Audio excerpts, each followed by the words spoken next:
여러분 함께 우리 성경 말씀 읽도록 하겠습니다. 구약 성경 사무엘상 20장입니다. 사무엘상 20장 1절부터 11절까지 말씀을 교독하겠습니다. 사무엘상 20장 1절부터 11절입니다. 다윗이 라마 나요스에서 도망하여 요나단에게 이르되 내가 무엇을 하였으며 내 죄악이 무엇이며 내 아버지 앞에서 내 죄가 무엇이기에 그가 내 생명을 찾느냐.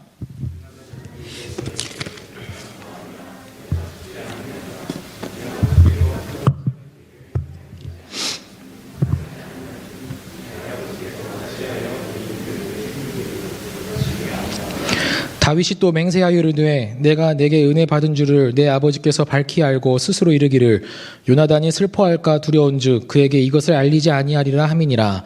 그러나 진실로 여호와의 살아계심과 내 생명을 두고 맹세하노니 나와 죽음의 사이는 한 걸음뿐이니라.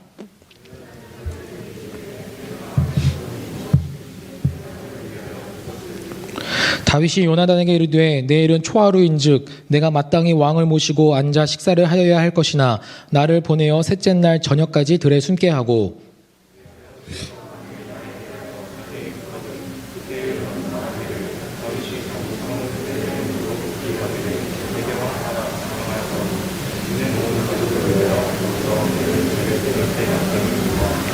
그의 말이 좋다 하면 내 종이 평안하려니와 그가 만일 노하면 나를 해하려고 결심한 줄을 알지니.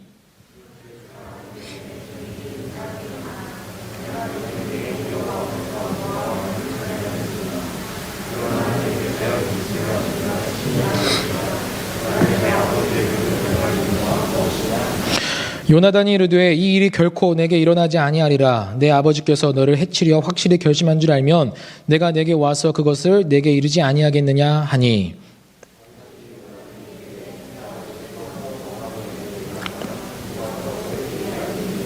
같이 읽습니다. 요나단이 다윗에게 이르되 오라 우리가 들로 가자 하고 두 사람이 들로 가니라. 아멘. 여러분 지난주에 이제 이순애 목사님이 내 안의 적이라고 하는 제목으로 말씀을 나눠 주셨어요. 그러면서 이제 질투에 대해서 이야기를 했죠. 그래서 저를 보면서 이제 질투가 난다 하는 이야기를 제가 들었습니다. 뭐 다리가 길어서 질투가 난다 하는 것들을 이야기 들었는데 그러면서 뭐 로우킥을 날려버리고 싶다 하는 그런 설교를 들었습니다. 그래서 저도 한번 곰곰이 생각을 해봤어요. 이순애 목사님한테 내가 질투할 것이 뭐가 있을까 고민을 해봤습니다. 계속 고민을 했어요. 없는 것 같아요, 저는. 여러분, 다윗이 이런 사울의 질투심으로 인해 목숨의 위협을 받고 도망을 가게 됩니다. 여러분 19장 18절 보시면 다윗이 도피하여 라마로 가서 사무에게로 나아가서 사울이 자기에게 행한 일을 다 전하였고 다윗과 사무엘이 나요스로 가서 살았더라. 이처럼 다윗은 사울이 자신을 죽이려고 하는 것 때문에 이제 더 이상 안 되겠다 싶어서 사무엘이 있는 라마 나요스로 도망을 갑니다. 그래서 도망을 이제 가서 사무엘에게 다 이제 이런저런 이야기들을 하는 거예요. 사무엘 선지자님, 사울이 저를 죽이려고 합니다. 제가 사울 옆에 있는 것이 너무나 두렵고 떨려서 이곳으로 도망쳐 왔습니다. 아마 이런 어떤 자세한 이야기들을 세세하게 다 했을 거예요. 그래서 사무엘과 같이 라마 나요스에서 함께 있는 동안에 하나님의 말씀을 배우고 또 영적인 훈련들을 받는 귀한 시간이었을 것입니다. 그런데 얼마간의 시간이 흘렀는지는 잘 알지 못하지만 어느 누군가로부터 사울의 귀에 소식이 들립니다. 다윗이 사무엘이 있는 라마 나요스에 있다는 것이었어요. 그래서 사울은 다윗을 잡기 위해 3명의 사람들을 보내지만 3명 모두 다 하나님의 영에 압도되어서 막 예언을 하는 거예요. 그러자 이제 사울이 안 되겠다 싶어서 이제는 내가 가야 되겠다. 내가 가서 저 다윗을 잡아 죽여야 되겠다 해서 갔습니다. 갔는데 마찬가지로 사울도 어떻게 됩니까? 옷을 벗고 사무엘 앞에서 하나님의 영에 압도되어 하루 밤낮을 이제 막 예언을 하기 시작하는 거예요. 다윗은 라마 나엿에 있으면서 사울이 자신을 잡기 위해, 죽이기 위해 라마 나엿까지 왔다는 소식을 들었을 것입니다. 그 소식을 들은 다윗은 너무나도 두려웠을 거예요. 너무나도 떨렸을 것입니다. 언제 지금 사무엘이 정신을 차려서 다시 옷을 입고 다시 내 앞에 나타나서 사무엘과 그리고 다윗을 언제 죽일지 몰라 하는 그런 마음 때문에 굉장히 걱정과 두려움이 앞섰을 거예요. 그러다 보니 죽음이 눈앞에 코앞에 있다 보니 하나님을 보지 못했습니다. 걱정만 앞섰어요. 두려움만 앞섰습니다. 야, 어떻게 해야 될까? 지금 바로 저 옆에 사울이 있는데 저 사울이 나를 죽이려고 왔구나. 이렇게 전전긍긍했을 것입니다. 그래서 야, 안 되겠다. 내가 더 이상 이곳에는 있을 수 없겠다 해서 라마 나엿에서 도망을 또 칩니다. 20장 1절 보시면 이렇게 시작을 해요. 다윗이 라마 나엿에서 도망하여 요나단에게 이르되 라고 이야기를 합니다. 다윗은 더 이상 지체할 수 없었어요. 가만히 기다리고만 있을 수가 없었습니다. 그래서 다윗은 도망치기로 결심을 했어요. 요나단에게 이르렀습니다. 여러분, 고작해야 겨우 도망친 곳이 어디 멀리 도망친 게 아니라 그냥 바로 요나단에게 이르렀다는 거예요. 여러분, 왜 다윗이 라마 나엿에서 떠나서 요나단에게 이르렀을까요? 아마도 다윗은 그래도 요나단은 사울의 아들이었으니까, 그래도 요나단은 이스라엘의 제2인자였기 때문에 자신의 이 억울함을, 자신의 이 원통함을 좀 요나단으로 하여금 자신의 이 문제를 해결받고 싶었을 것입니다. 그래서 1절에 이렇게 이야기를 합니다. 다윗이 라마 나엿에서 도망하여 요나단에게 이르되 내가 무엇을 하였으며 내 죄악이 무엇이며 내 아버지 앞에서 내 죄가 무엇이기에 그가 내 생명을 찾느냐. 여러분, 아까 보았던 이 19장 18절에 딱 그냥 한 문장으로 다윗이 사무엘에게 가서 사울에 전한 모든 일을 고하니라, 이야기하니라 라고 하는 그 딱 한 문장과 비교했을 때 지금 요나단에게 이야기하는 그 다윗의 심정이 어떠한지 아시겠죠? 굉장히 지금 열받는 거예요. 굉장히 지금 분노가 쌓여 있는 것입니다. 너무 지금 억울한 거예요. 도대체 너의 아버지가 내가 무슨 잘못을 했길래 나를 이토록 죽이려고 이곳까지 쫓아오느냐라고 그 분노라는 그런 감정에 휩싸여서 요나단에게 계속 막 지금 하소연하고 있는 거예요. 내가 무엇을 했냐? 내 죄악이 무엇이냐? 내 죄가 무엇이냐? 내 생명을 찾느냐? 여러분, 계속 나라는 거에 초점을 맞추고 있었다는 거예요, 다윗은.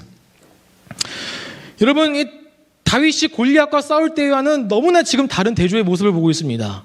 골리앗과 싸울 때에는 살아계신 하나님을 바라보며 믿음으로 담대하게 싸웠던 반면에 지금 이때에는 너무나 그 분노의 감정을 휩싸인 채 자신의 목숨이 빼앗길까 하는 그런 두려움으로 요나단에게 지금 이르고 있다는 것입니다.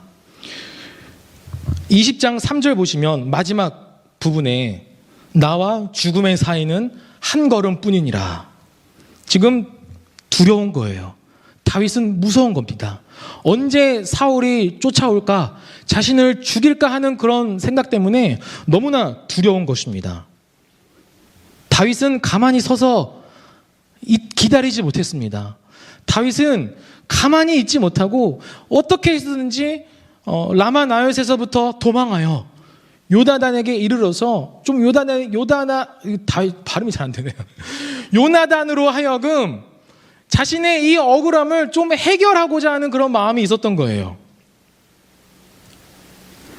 그래서 이 5절부터 10절까지가 아주 자세하게 요나단에게 앞으로 너가 해야 할 일들에 대해서 구체적으로 이야기를 해줘요.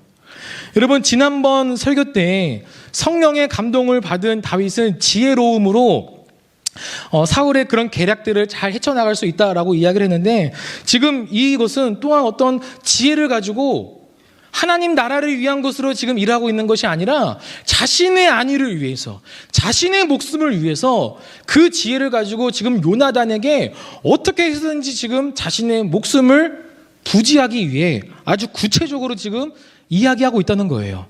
그 내용이 무엇이냐면, 이제 사울과 그의 가족들, 다윗을 포함한 모든 이 사울의 가족들은 매일 이제 식사를 같이 이제 했었습니다. 그런데 이제 다윗이 하나의 이제 꾀를 내어서 이제 들에 나가서 3일 동안 몰래 숨어 있는 거예요. 그런데 같이 이제 식사 자리에 나와 있어야 할 다윗이 자리에 없으니까 사울이 아마도 혼자 스스로 생각하기를, 아마도 다윗이 지금 뭐 부정한 그런 어떤 날이 있기 때문에 아마 자리에 나오지 않았구나 하고 이제 생각을 하고, 첫째 날에는 그냥 지나간 거예요.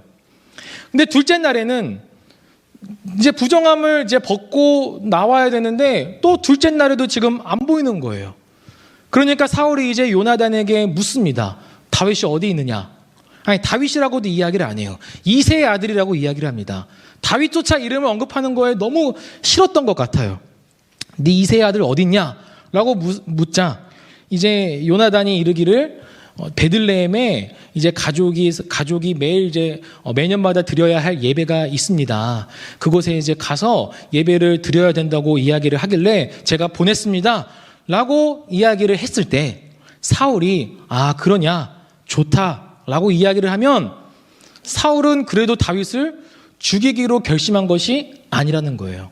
근데 하지만 사울이 그 이야기를 듣고 나서 막 노발대발 해가지고 막 내가 반드시 죽여야 되겠다라고 막 그렇게 이야기를 한다면 그것은 이미 사울이 다윗을 죽이기로 작정한 거다, 결심한 거다라고 이렇게 다윗이 요나단에게 이러이러한 일들을 지금 구체적으로 일들을 알려주고 있다는 거예요. 여러분, 이처럼 지금 다윗은 자신의 바로 코앞에 있는 닥친 그 문제와 어려움밖에는 보지 못했다는 것입니다. 여러분, 여기에서 우리가 한 가지 중요한 질문을 던지게 됩니다. 그 질문이 무엇이냐면, 왜 다윗은 라마 나요스에서 도망했을까예요.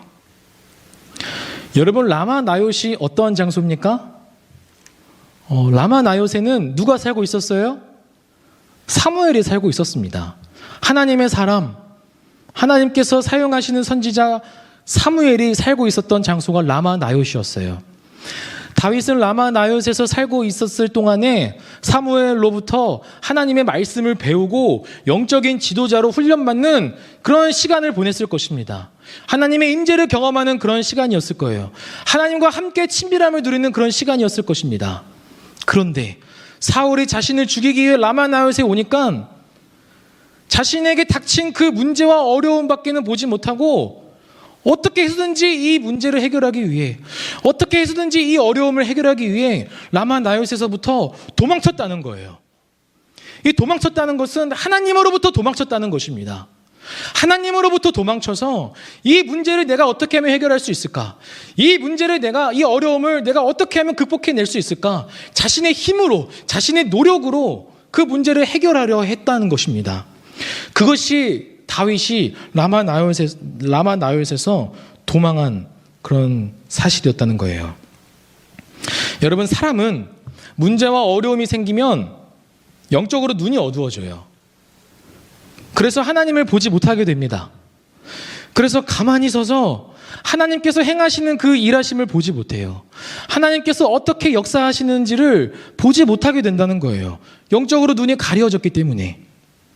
다윗도 기다리지 못했어요. 라마 나요스에서 끝까지 인내하고 하나님께서 어떻게 지금 이 사건들을 해결해 나갈 것인가라는 것들을 보지 못했어요. 기다리지 못했습니다. 여러분, 우리 2021년 충정교회의 표어가 뭔지 아세요? 여기 앞에 나와 있죠. 저희 충정교회 표어입니다.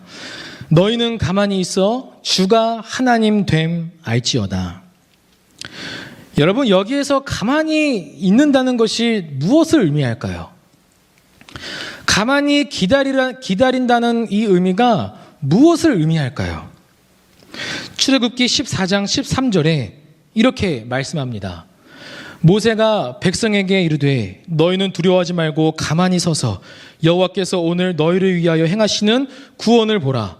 너희가 오늘 본 애굽 사람을 영원히 다시 보지 아니하리라. 지금 이스라엘 백성들은 어떤 상황에 처해 있습니까?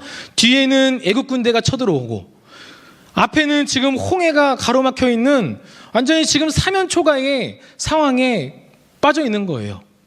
그런 상황 가운데에서 하나님께서 모세로 하여금 가만히 있어라, 가만히 서라 라고 이렇게 말씀합니다. 내가 너희를 위하여 하나님께서 행하시는 그 구원을 바라보라 라고 이렇게 말씀을 하는 거예요. 또 시편 46편 10절에 이르시기를 너희는 가만히 있어 내가 하나님 됨 알지어다. 내가 뭇 나라 중에서 높임을 받으리라. 내가 세계 중에서 높임을 받으리라 하시도다. 가만히 있어 하나님 됨을 알라는 거예요. 가만히 서서 하나님께서 뭇 나라 중에서 온 세계와 열방 가운데에서 하나님이 하나님 되심을 알라는 것입니다. 그래서 가만히 있는다는 것은 문자적으로 진짜 아무것도 하지 않고 그냥 그 자리에서 단 한 발자국도 뛰지 않고 가만히 있는 그런 의미가 아니라, 가만히 있는다는 것은 하나님께서 행하시는 일, 하나님께서 역사하시는 그 일을 바라본다는 그런 의미입니다. 여러분, 여러분에게 주어진 그 문제들, 어려움들, 그것들을 해결하려고 여러분 애쓰지 마세요. 여러분 스스로 고군분투하지 마세요. 하나님께서 반드시 그 문제들을, 어려움들을 해결해 주실 것입니다. 그런데 왜 우리들은 가만히 있지 못하는가? 왜 가만히 있지 못하는가예요.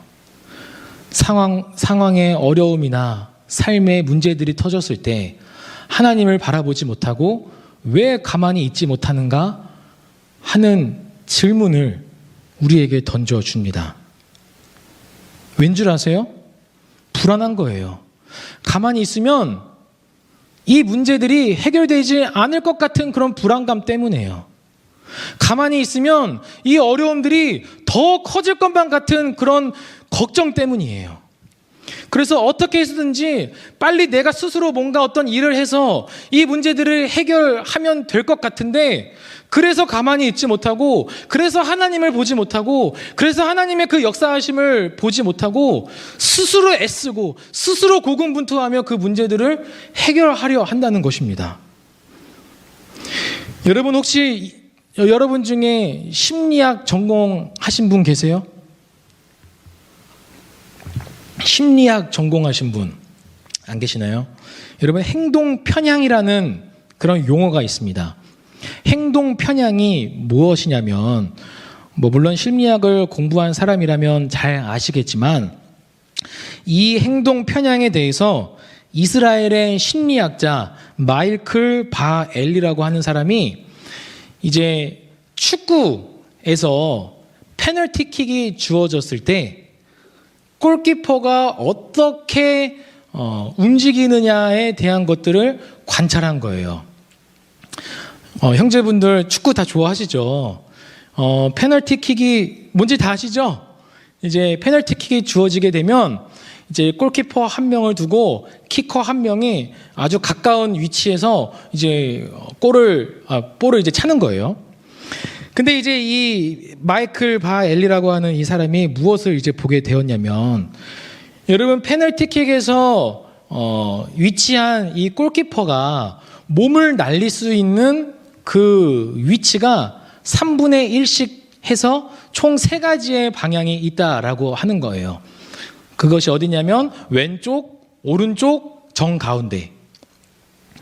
근데 그것을 이제 쭉 살펴보니까 모든 키퍼들이 단 한 명도 예외 없이 모든 키퍼들이 2분의 1 확률로 왼쪽, 또 나머지 반 2분의 1 확률로 오른쪽으로만 움직였다는 거예요.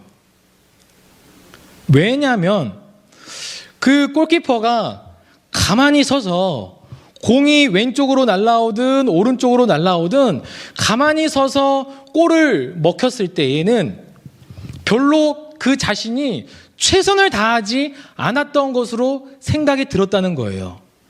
그래서 골을 먹히더라도 왼쪽이든 오른쪽이든 몸을 날려서 자기가 열심히 최선을 다했다는 그런 모습이 그런 어떤 심리가 있기 때문에 골키퍼는 절대로 그냥 가만히 서 있지 않았다는 거예요. 왼쪽이든 오른쪽이든 무조건 몸을 날렸다는 것입니다. 여러분, 이처럼 행동 편향이라고 하는 것은 바로 이러한 것과 마찬가지예요. 가만히 서서 그것을 그냥 지켜보며 기다리기보다는 내가 어떠한 일을 하든지 간에 최선을 다하는 어떤 그런 심리적인 작용의 모습들이 행동 편향이라고 하는 것입니다. 여러분, 우리도 마찬가지로 이런 행동 편향 때문에 하나님 앞에서 문제와 어려움들이 터질 때에 가만히 있지 못하는 것 같아요. 이런 어떤 행동 편향 때문에 내가 어떻게 해서든지 이 문제와 어려움들을 해결하기 위해 그래도 내가 최선을 다해서 이 문제들을 해결하려 하는 그런 모습 때문에 가만히 있지 못하는 것 같습니다. 가만히 있다가는 오히려 더 문제만 커질 것 같고 오히려 다른 사람들에게 너 왜 가만히 있느냐, 오히려 그렇게 더 어리석은 사람처럼 여겨지는 것 같이 보이기 때문에 가만히 있지 못한다는 것입니다. 사랑하는 우리 청년 여러분, 여러분이 지금 처한 현실적인 삶의 문제와 어려움들은 무엇이 있습니까?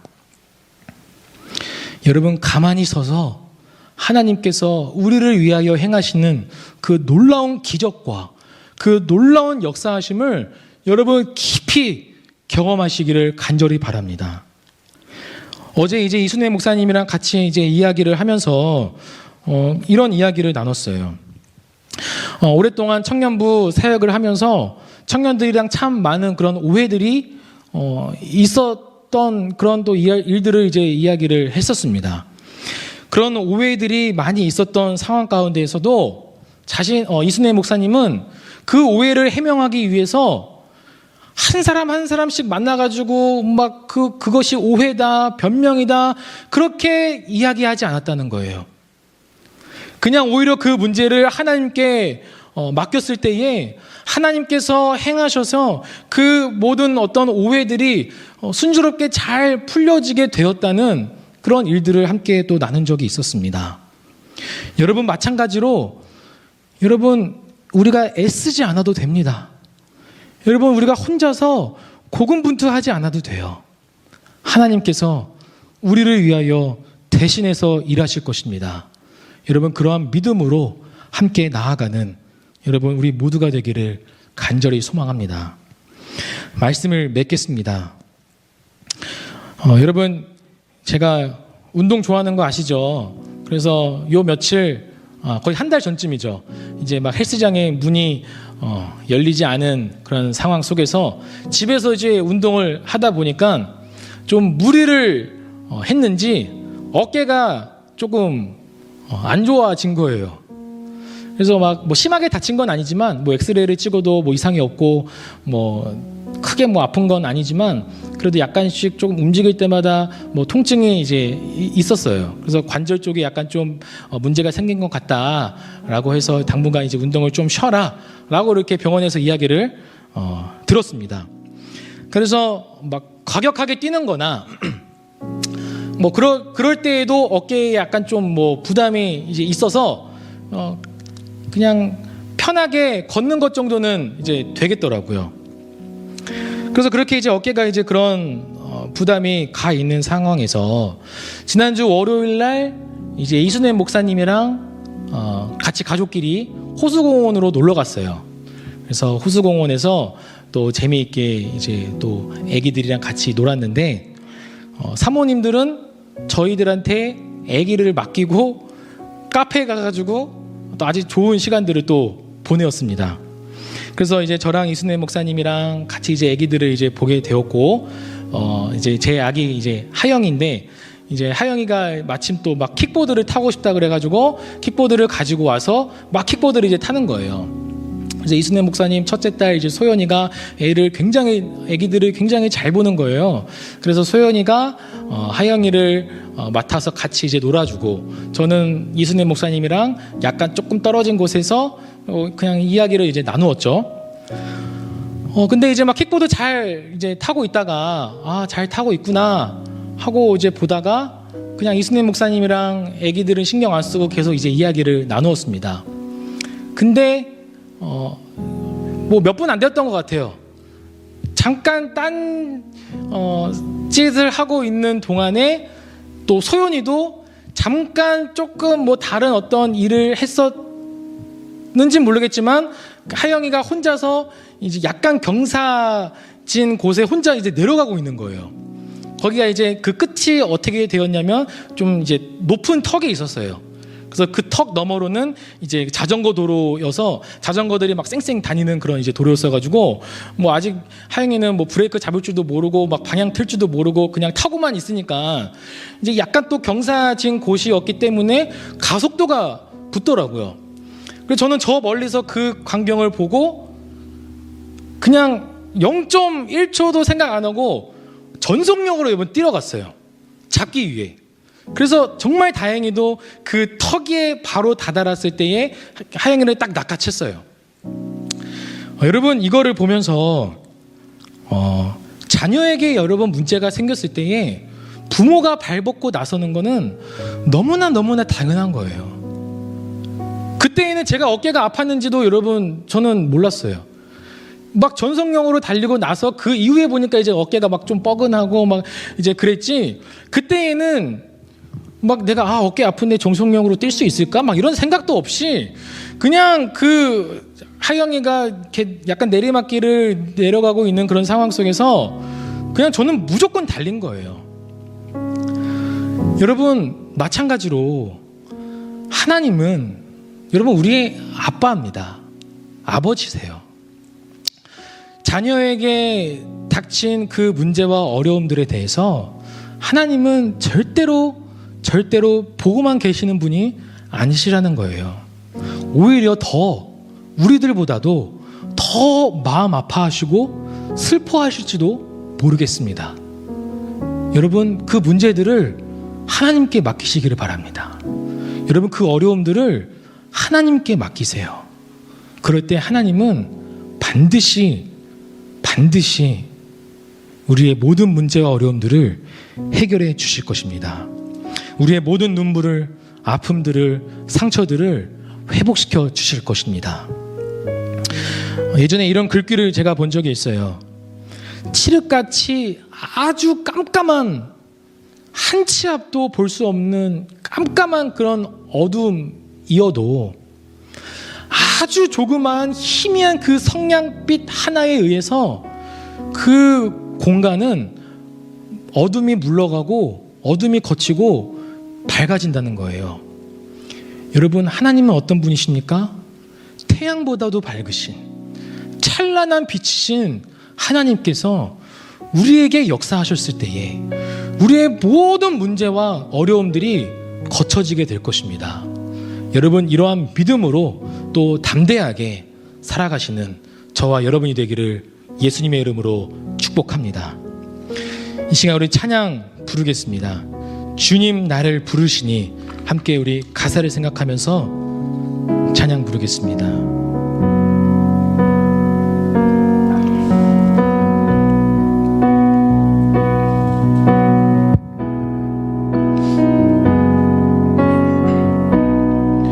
주님 나를 부르시니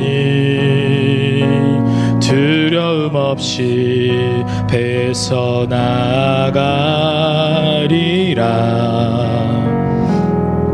주님 나를 부르시니 주님 내게 오라시니 주님 보고 계시기에 주님 보고 계시기에 의심치 않고 바다를 걸어가리라. 주님 보고 계시기에 여기 계시기에 주님 여기 계시기에 주님 여기 계시기에 이 깊은 바다가 반석이 되고 주님 여기 계시기에 반석 위를 내가 걸어가리라. 주님 여기 계시기에 저 거친 파도가 반석이 되고 주님 여기 계시기에 반석 위를 내가 걷음. 우리 다시 한번 처음부터 고백합시다. 주님 나를 부르시니 두려움 없이 배서 나아가리라. 주님 나를 부르시니 주님 내게 오라시니 주님 보고 계시기에 주님 보고 계시기에 의심치 않고 바다를 걸어가리라. 주님 보고 계시기에 주님 여기 계시기에 주님 여기 계시기에 주님 여기 계시기에 이 깊은 바다가 반석이 되고 주님 여기 계시기에 반석 위를 내가 걸어가리라.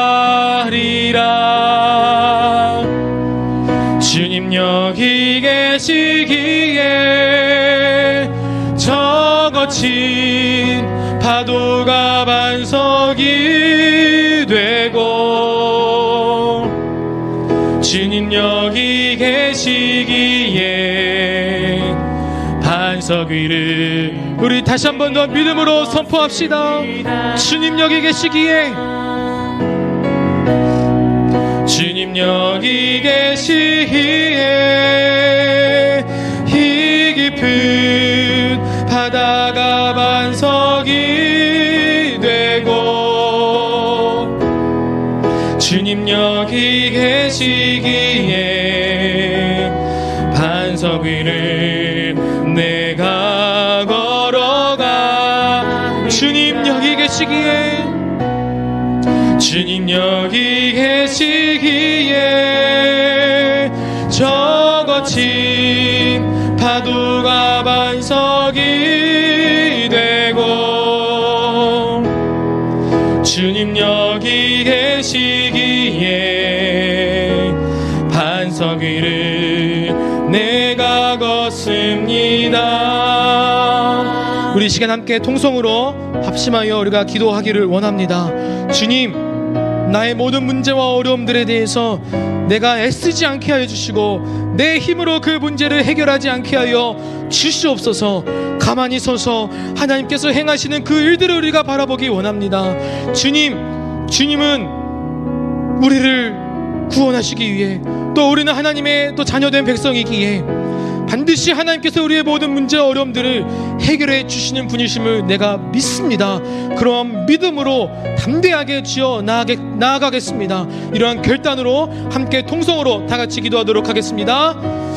하나님 아버지, 이 시간도 간절한 마음으로 함께 기도하며 나아갑니다. 주님, 우리가 가만히 서서 하나님의 행하시는 그 일들을 우리가 바라보기 원합니다.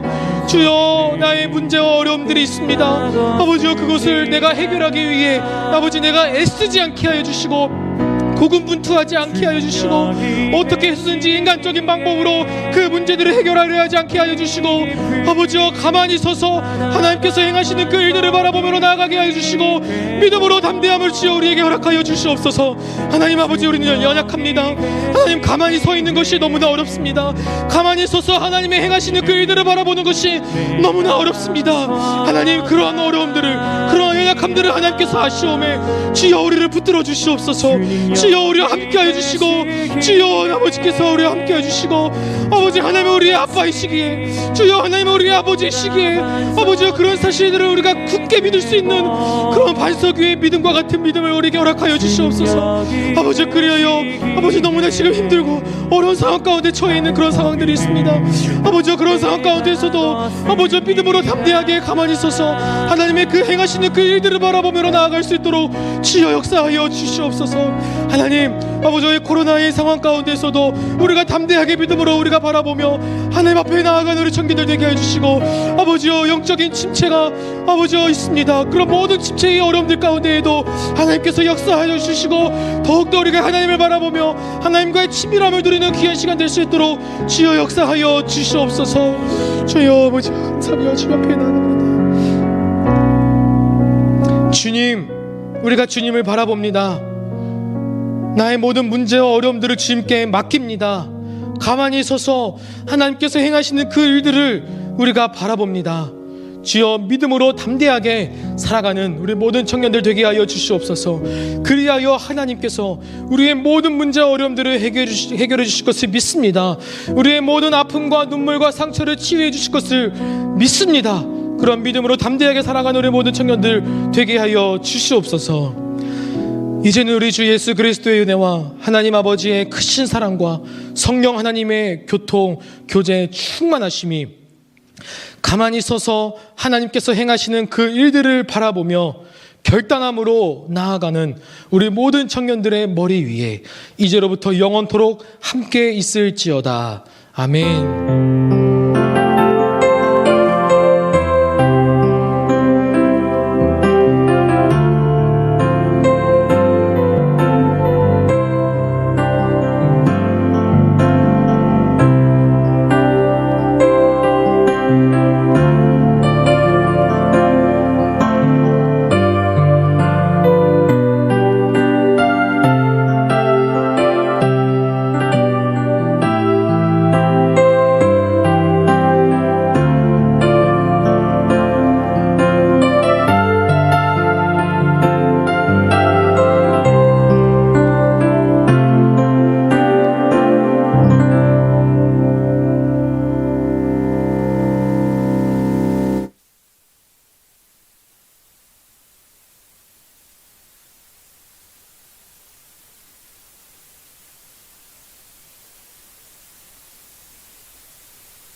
이면 영적으로 눈이 어두워져요.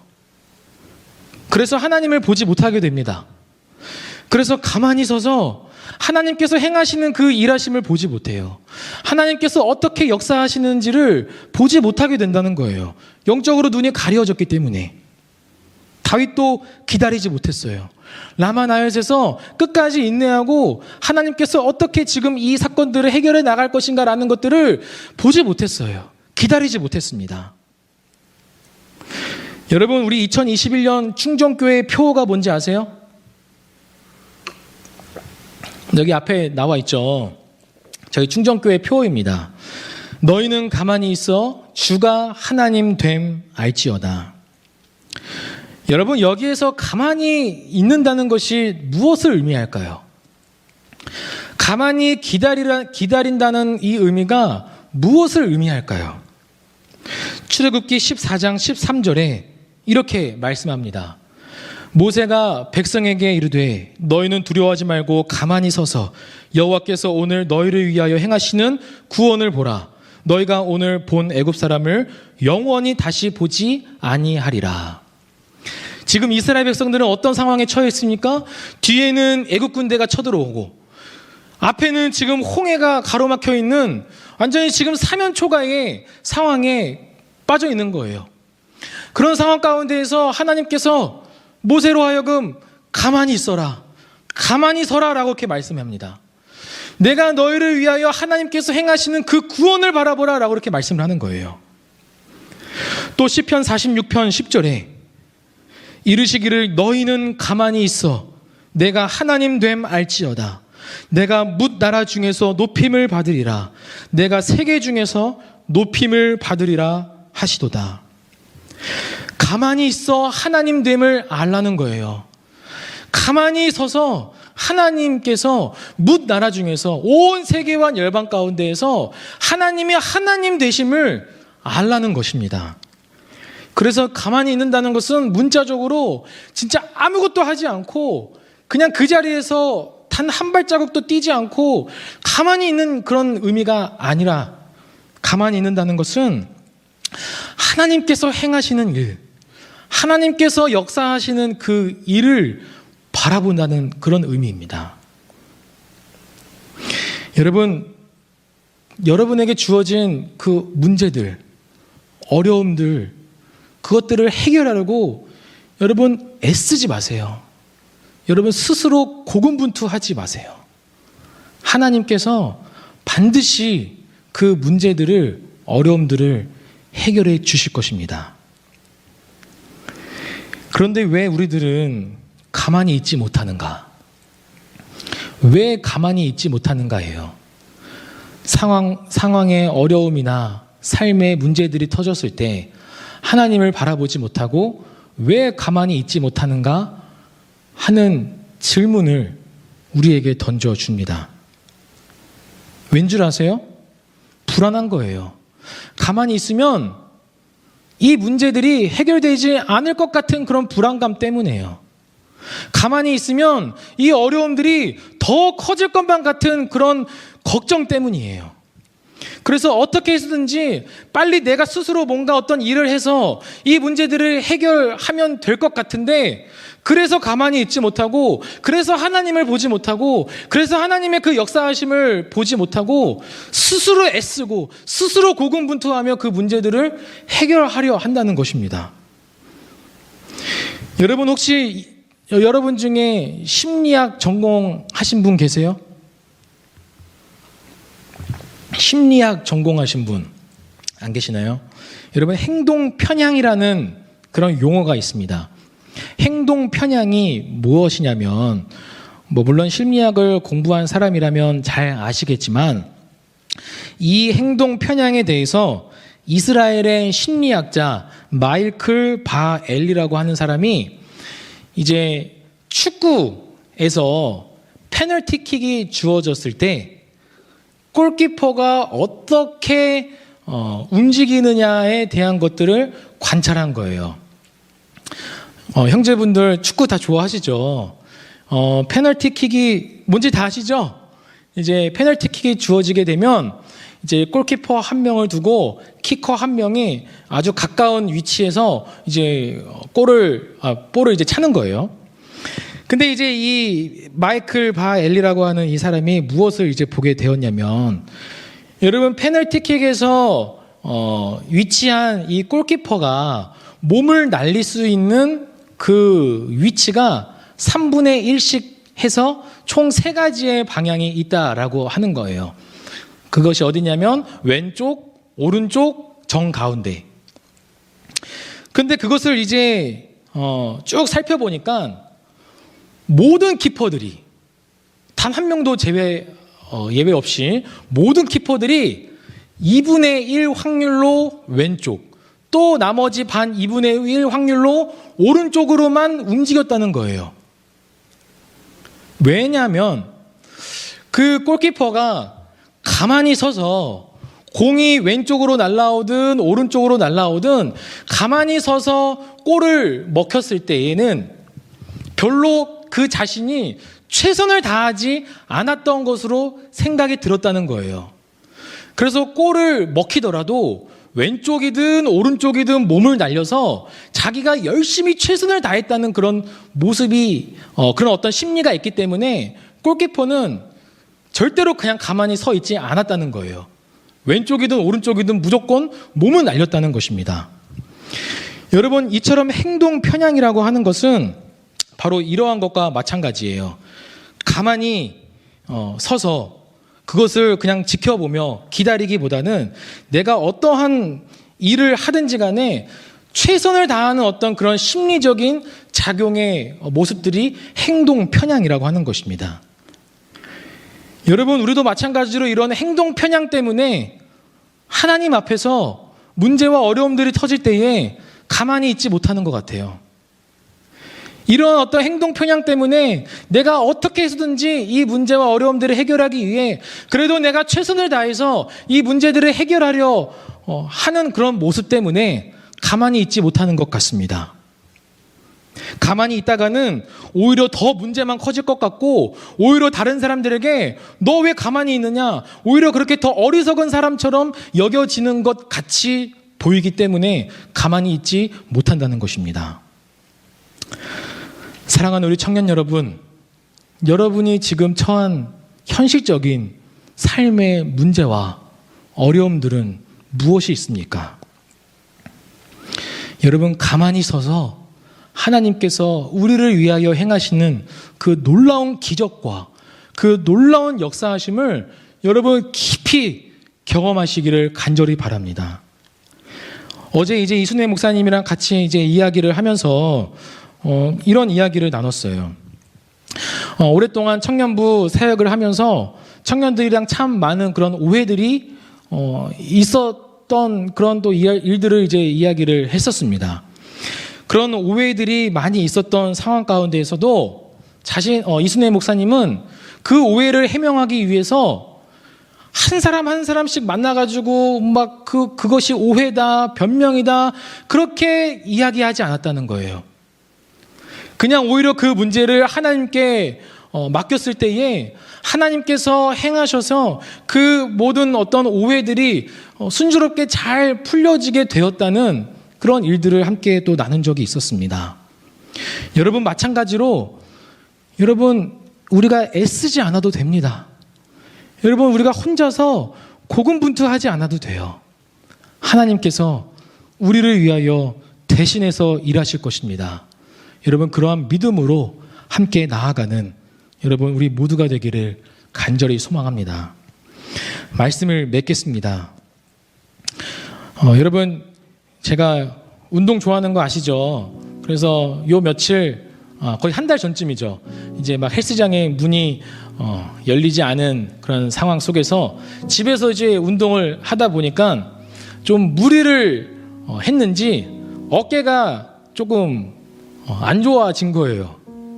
그래서 막 뭐 심하게 다친 건 아니지만 뭐 엑스레이를 찍어도 뭐 이상이 없고 뭐 크게 뭐 아픈 건 아니지만 그래도 약간씩 조금 움직일 때마다 뭐 통증이 이제 있었어요. 그래서 관절 쪽에 약간 좀 문제가 생긴 것 같다라고 해서 당분간 이제 운동을 좀 쉬어라라고 이렇게 병원에서 이야기를 들었습니다.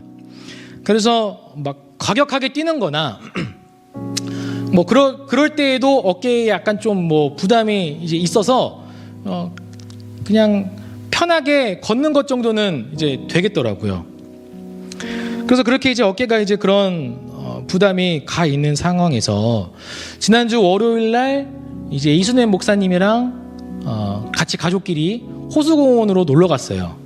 그래서 호수공원에서 또 재미있게 이제 또 아기들이랑 같이 놀았는데 사모님들은 저희들한테 아기를 맡기고 카페에 가가지고 또 아주 좋은 시간들을 또 보내었습니다. 그래서 이제 저랑 이순회 목사님이랑 같이 이제 아기들을 이제 보게 되었고, 이제 제 아기 이제 하영인데, 이제 하영이가 마침 또 막 킥보드를 타고 싶다 그래가지고 킥보드를 가지고 와서 막 킥보드를 이제 타는 거예요. 그래서 이순애 목사님 첫째 딸 이제 소연이가 아기들을 굉장히 잘 보는 거예요. 그래서 소연이가 하영이를 맡아서 같이 이제 놀아주고, 저는 이순애 목사님이랑 약간 조금 떨어진 곳에서 그냥 이야기를 이제 나누었죠. 근데 이제 막 킥보드 잘 이제 타고 있다가 잘 타고 있구나 하고 이제 보다가 그냥 이순애 목사님이랑 아기들은 신경 안 쓰고 계속 이제 이야기를 나누었습니다. 근데 뭐 몇 분 안 됐던 것 같아요. 잠깐 딴 짓을 하고 있는 동안에 또 소연이도 잠깐 조금 뭐 다른 어떤 일을 했었는지 모르겠지만 하영이가 혼자서 이제 약간 경사진 곳에 혼자 이제 내려가고 있는 거예요. 거기가 이제 그 끝이 어떻게 되었냐면 좀 이제 높은 턱이 있었어요. 그래서 그 턱 너머로는 이제 자전거 도로여서 자전거들이 막 쌩쌩 다니는 그런 이제 도로였어가지고 뭐 아직 하영이는 뭐 브레이크 잡을 줄도 모르고 막 방향 틀 줄도 모르고 그냥 타고만 있으니까 이제 약간 또 경사진 곳이었기 때문에 가속도가 붙더라고요. 그래서 저는 저 멀리서 그 광경을 보고 그냥 0.1초도 생각 안 하고 전속력으로 이번 뛰어갔어요. 잡기 위해. 그래서 정말 다행히도 그 턱에 바로 다다랐을 때에 하영이를 딱 낚아챘어요. 여러분 이거를 보면서 자녀에게 여러분 문제가 생겼을 때에 부모가 발벗고 나서는 거는 너무나 당연한 거예요. 그때에는 제가 어깨가 아팠는지도 여러분 저는 몰랐어요. 막 전속력으로 달리고 나서 그 이후에 보니까 이제 어깨가 막 좀 뻐근하고 막 이제 그랬지, 그때에는 막 내가 어깨 아픈데 전속력으로 뛸 수 있을까? 막 이런 생각도 없이 그냥 그 하영이가 이렇게 약간 내리막길을 내려가고 있는 그런 상황 속에서 그냥 저는 무조건 달린 거예요. 여러분 마찬가지로 하나님은 여러분 우리의 아빠입니다. 아버지세요. 자녀에게 닥친 그 문제와 어려움들에 대해서 하나님은 절대로 보고만 계시는 분이 아니시라는 거예요. 오히려 더 우리들보다도 더 마음 아파하시고 슬퍼하실지도 모르겠습니다. 여러분 그 문제들을 하나님께 맡기시기를 바랍니다. 여러분 그 어려움들을 하나님께 맡기세요. 그럴 때 하나님은 반드시 우리의 모든 문제와 어려움들을 해결해 주실 것입니다. 우리의 모든 눈물을, 아픔들을, 상처들을 회복시켜 주실 것입니다. 예전에 이런 글귀를 제가 본 적이 있어요. 칠흑같이 아주 깜깜한 한 치 앞도 볼 수 없는 깜깜한 그런 어둠이어도 아주 조그마한 희미한 그 성냥빛 하나에 의해서 그 공간은 어둠이 물러가고 어둠이 걷히고 밝아진다는 거예요. 여러분 하나님은 어떤 분이십니까? 태양보다도 밝으신 찬란한 빛이신 하나님께서 우리에게 역사하셨을 때에 우리의 모든 문제와 어려움들이 거쳐지게 될 것입니다. 여러분 이러한 믿음으로 또 담대하게 살아가시는 저와 여러분이 되기를 예수님의 이름으로 축복합니다.